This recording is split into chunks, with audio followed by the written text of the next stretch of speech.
minha irmã, onde você estiver, procure se acomodar para fazermos a nossa homilia, ou seja, a reflexão de aprofundamento destes textos. Hoje, no segundo domingo da Quaresma, o tema é transformação em Cristo. A imagem do deserto que víamos no domingo passado, ou seja, o primeiro domingo da Quaresma, hoje ganha luz e transformação neste domingo segundo, no qual Jesus nos chama a subir a montanha com Ele.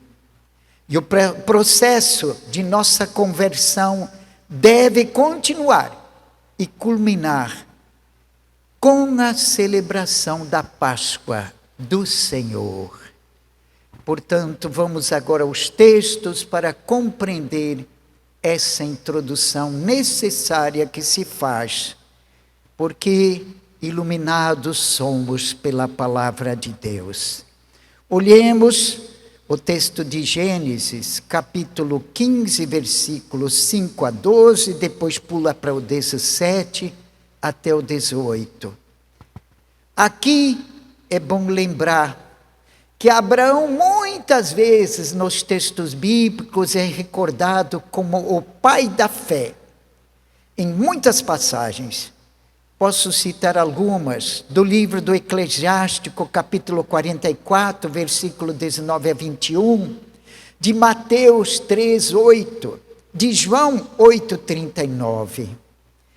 Ele recebe a promessa de uma descendência numerosa e de uma terra na qual sua posteridade permaneceria para sempre.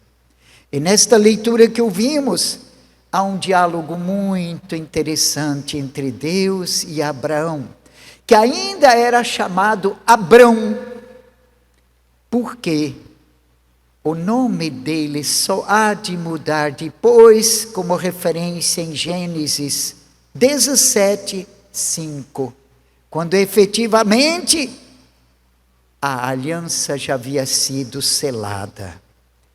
Aqui, Deus convida Abrão a contemplar as estrelas no céu.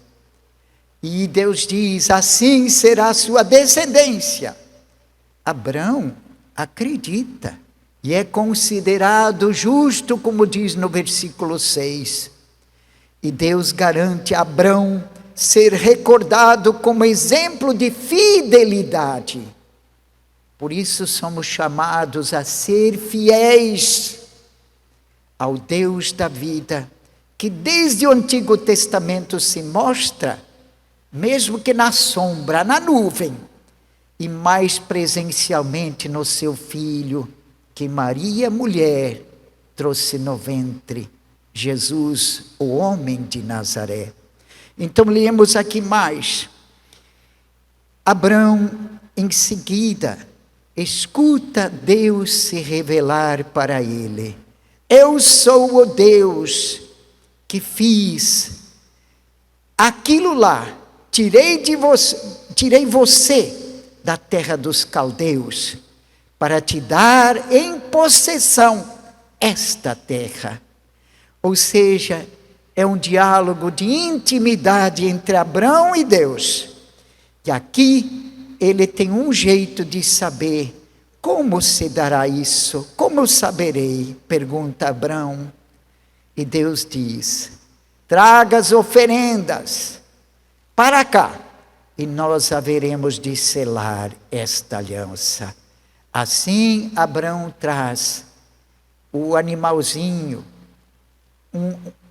um carneiro de 3 anos, um novilho de 3 anos, e mais pomba e pequeno pássaro. Todos esses animais, menos os pássaros, como era costume de fazer a oferenda, eram partidos ao meio e os corpos, as partes deitadas um para o outro, e no meio colocado o sangue. Quando os abutres vêm, Abrão os enxota, e no final do dia vem o sinal de Deus, de que a aliança estava sendo selada, e que ambos deveriam cumprir, e Deus sempre é fiel. Nós humanos muitas vezes não somos.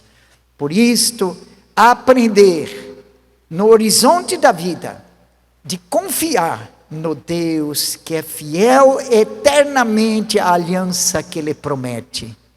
Somos convidados a fazer isso. Por essa razão, aprendemos de Abraão como se vive a fidelidade na promessa feita. Olhemos agora o texto de Lucas 9, 28b a 36. Quero lembrar que um pouco antes desse texto, Jesus tinha tomado, ou seja, enquanto ele tomava a decisão de seguir o caminho para Jerusalém, como está no capítulo 9, versículo 51, ele primeiro reúne os discípulos e os prepara para os acontecimentos finais, ou seja, a paixão e morte e ressurreição pela qual ele deveria passar. Evidente que os discípulos ainda não entenderam isso. Por essa razão, agora, Marcos, capítulo 9, versículo 2 a 10, Mateus 17, 1 a 11, também relatam este episódio da transfiguração, porém, tem em Lucas um relato um pouquinho diferente. Enquanto Marcos apresenta esse episódio como uma manifestação do Messias oculto, Mateus sugere Jesus como novo Moisés. Lucas narra a transfiguração como uma experiência pessoal de Jesus de oração que ele faz na montanha.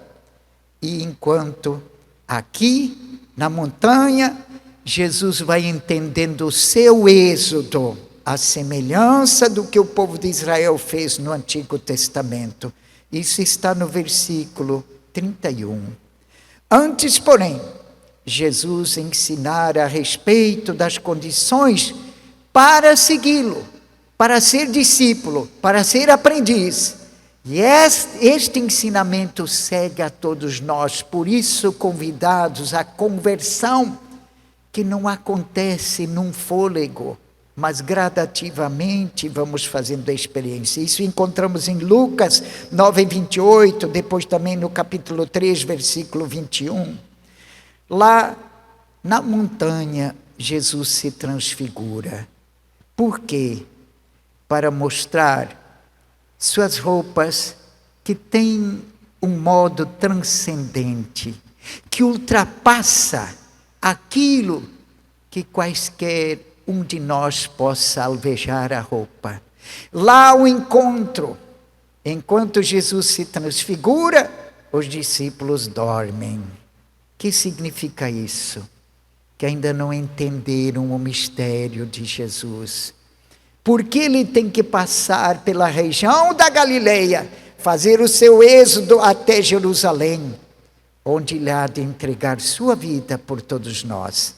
Por isso é o motivo que de repente eles veem dois homens se aproximar, Moisés e Elias, o símbolo da promessa feita por Deus e Yahvé, de que Moisés recebe a tábua da lei do amor, e Elias, o profeta, que é considerado assim por todos, que realiza aquilo que Deus lhe confiou.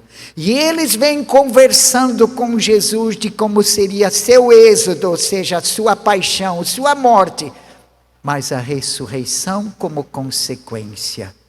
E por essa razão, quando os discípulos despertam, vem a voz, aliás, a nuvem os encobre. E da nuvem, como no Rio Jordão, quando Jesus lá foi batizado por João, é a mesma nuvem que aparece, como símbolo da presença de Deus, sempre caminheiro com seu povo, nunca acima, mas presente, em meio aos seus filhos. E diz a voz: este é meu filho amado, este deve ser escutado, porque ele vai realizar plenamente o êxodo, para a eternidade feliz, que aquele do Antigo Testamento não conseguiu realizar. É nesta perspectiva que precisamos confiar e nos deixar transformar, transfigurar. E digo aqui que nós começamos a nos transfigurar no momento em que respeitamos a mulher todos os dias, não só no dia 8 de março, porque Jesus em vida mostrou o quanto ele quis devolver a dignidade que as culturas humanas, patriarcais, destituíram a dignidade da mulher. Ela que se mostra tão amada, tão guerreira, aparentemente tão frágil, mas tão forte, porque em Cristo, que foi trazido como bebê no ventre de Maria, experimenta como o único sangue humano que Jesus teve, é o de Maria, não de um pai humano. Nós todos temos o sangue de uma mãe humana e um pai humano. Jesus não. Toda mulher se inspira, portanto, em Maria. Aprendamos com Jesus a devolver a dignidade todos os dias a esta lutadora, guerreira, que simplesmente é mulher. Que possamos, neste tempo da campanha, aprender, sermos todos educadores e nos deixemos educar para uma realidade diferente, que traz vida, que põe todos como irmãos e irmãs, num respeito digno. É isso que é a verdadeira conversão nossa. E aí podemos dizer, já estamos nos deixando transfigurar por Jesus para uma vida melhor. Amém. Creio em Deus Pai,